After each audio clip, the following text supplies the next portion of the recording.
Assalamualaikum warahmatullahi wabarakatuh. Waalaikumsalam warahmatullahi wabarakatuh. Allahu Akbar.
Alhamdulillah, innal hamdalillah nahmaduhu wa nasta'inuhu wa nastaghfiruhu wa nastahdihi wa natubu ilayhi min shururi anfusina wa min sayyiati a'malina.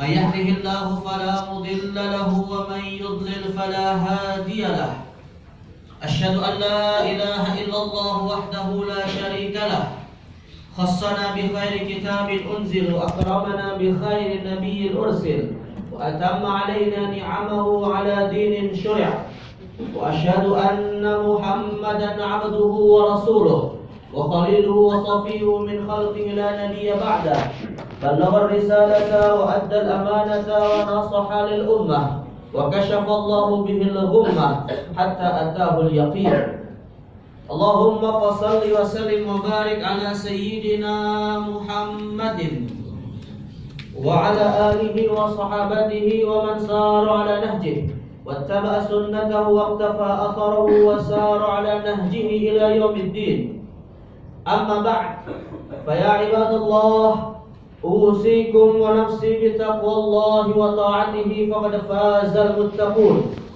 فقال جل وعلا في محكم تنزيله أعوذ بالله السميع العليم من الشيطان الرجيم يا أيها الذين آمنوا اتقوا الله حق تقاته ولا تموتن إلا وأنتم مسلمون معاشر المسلمين وزمرة المؤمنين jamaah salat Jumat yang dimuliakan Allah Subhanahu wa taala.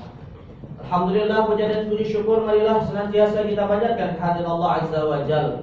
Yang mana pada kesempatan di penghulu hari Allah Subhanahu wa taala, hari Jumat Sayyidul Ayyam, dan di bulan yang dimuliakan Syahrullah Al-Muharram, bulannya Allah, bulan Muharram ini, kita kembali diberi taufik oleh Allah Subhanahu wa taala untuk bisa sama-sama kita hadir melaksanakan kewajiban kita ibadah salat Jumat berjamaah. Tentu kita selalu berharap mudah-mudahan setiap detik waktu yang kita lalui dalam ibadah ini kalau bisa menjadi wasilah dan menjadi saksi di hadirat Allah Subhanahu wa taala untuk kita mendapatkan ridhonya dan kita ditakdirkan sejak azali menjadi bagian dari ahli surga Allah Subhanahu wa taala. Salawat dan salam juga marilah kita sampaikan pada Sayyidil Mursalin wa khatamin nabiyyin Nabiyuna Muhammad sallallahu alaihi wasallam.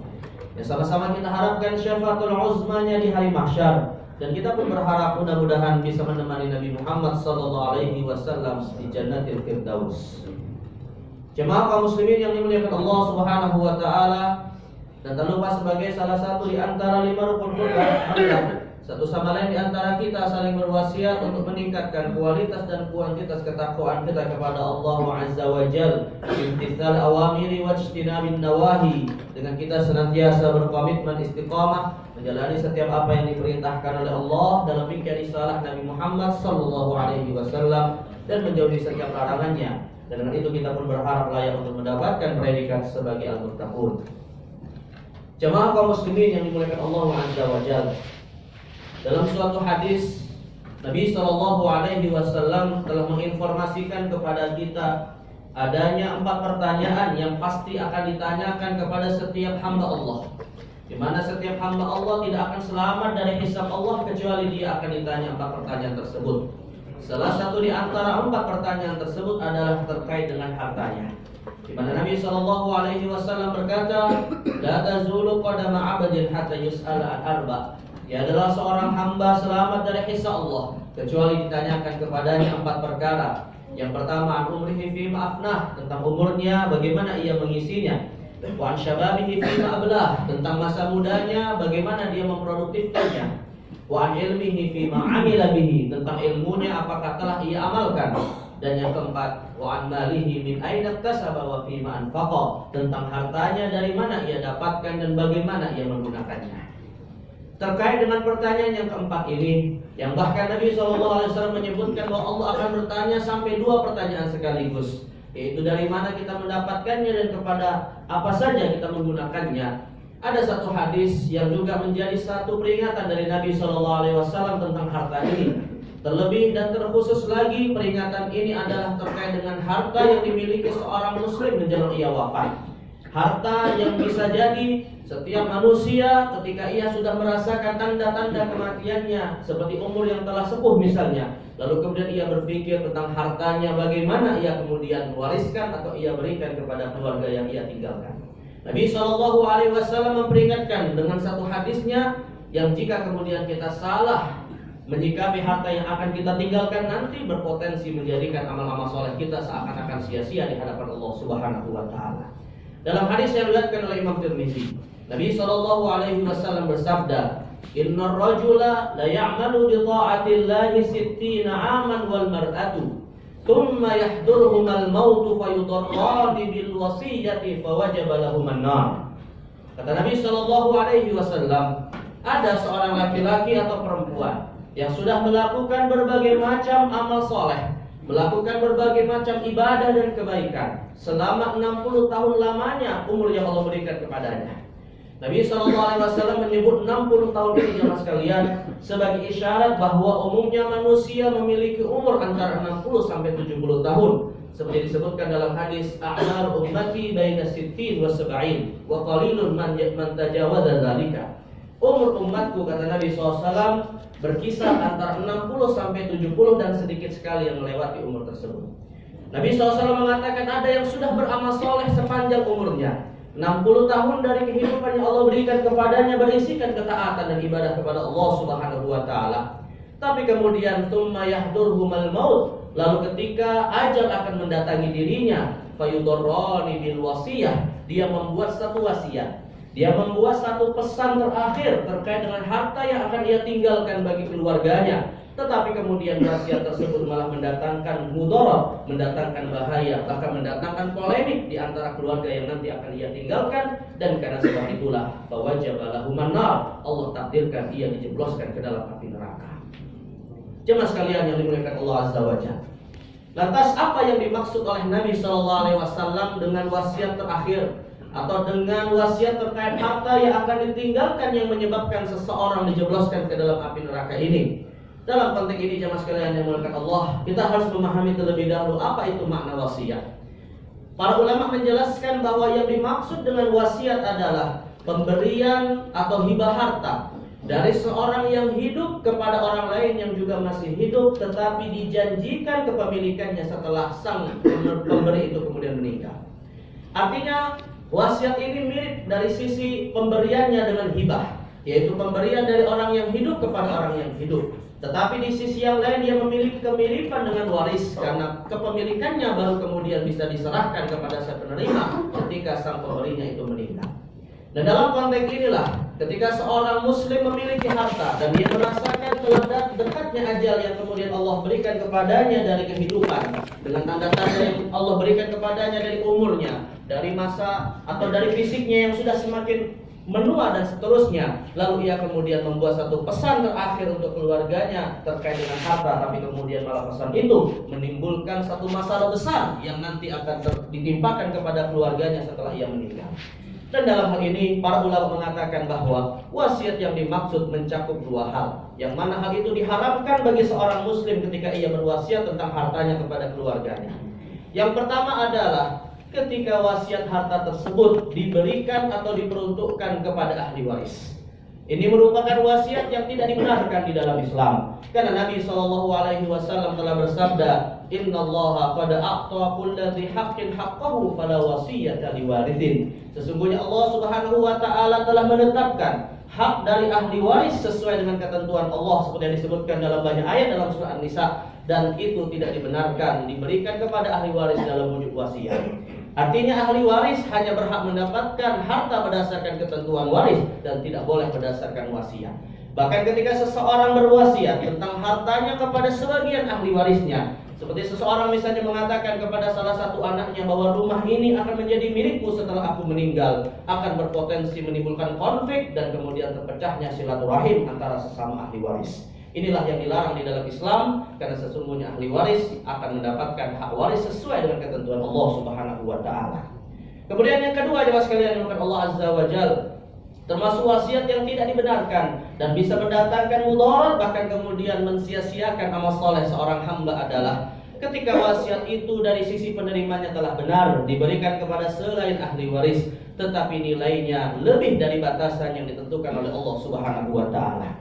Di mana Islam menetapkan bahwa wasiat tidak dibenarkan lebih daripada sepertiga harta yang kita miliki, karena sesungguhnya Allah memerintahkan kita untuk menyiapkan harta terbaik bagi keluarga kita nantinya, dan itu minimal sebesar 2/3 dari harta yang kita miliki. Allah Subhanahu wa taala berfirman di dalam Al-Qur'an dalam surah An-Nisa, "Wal yakhshal ladzina law taraku min khalfihim dzurriyyatan dhi'afa khafu 'alaihim." Takutlah kamu, khawatirlah kamu ketika meninggalkan keturunanmu nanti dalam kondisi lemah dari sisi ilmu, lemah dari sisi harta, bahkan lemah dari sisi agama. Dan karena itulah dalam suatu hadis yang diriwayatkan oleh Imam Bukhari dan Muslim, pernah suatu hari sahabat Nabi SAW yang bernama Sa'ad bin Abi Waqqas radhiyallahu anhu bertanya kepada Nabi SAW tentang niatan ia untuk menghibahkan atau untuk mensedekahkan seluruh hartanya di jalan Allah.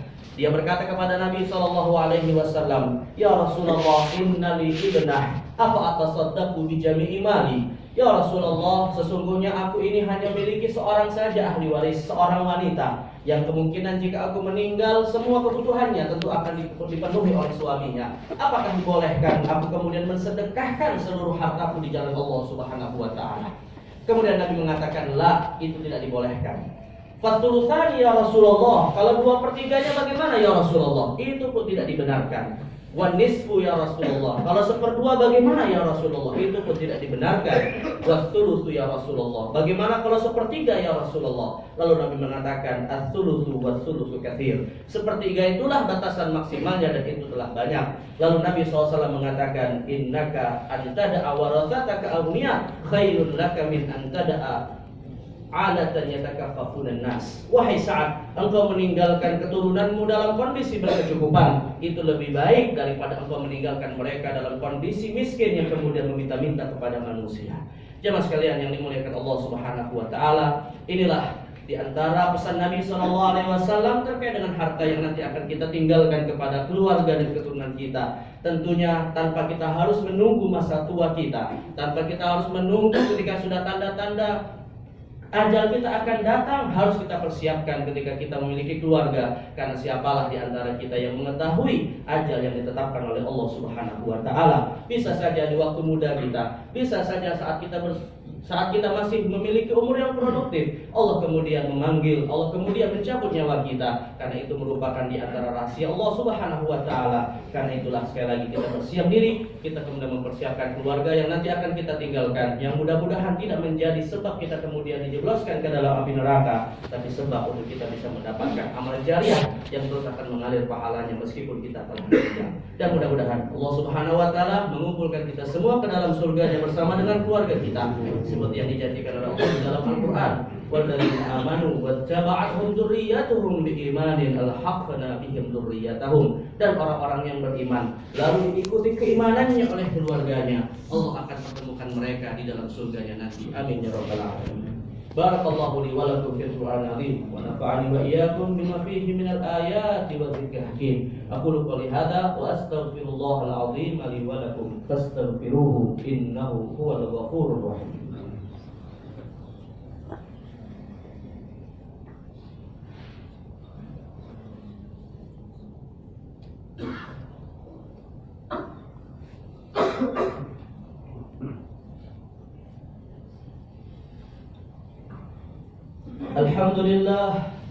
Alhamdulillahilladzi khalaqal mauta wal hayata liyabluwakum ayyukum ahsanu amala.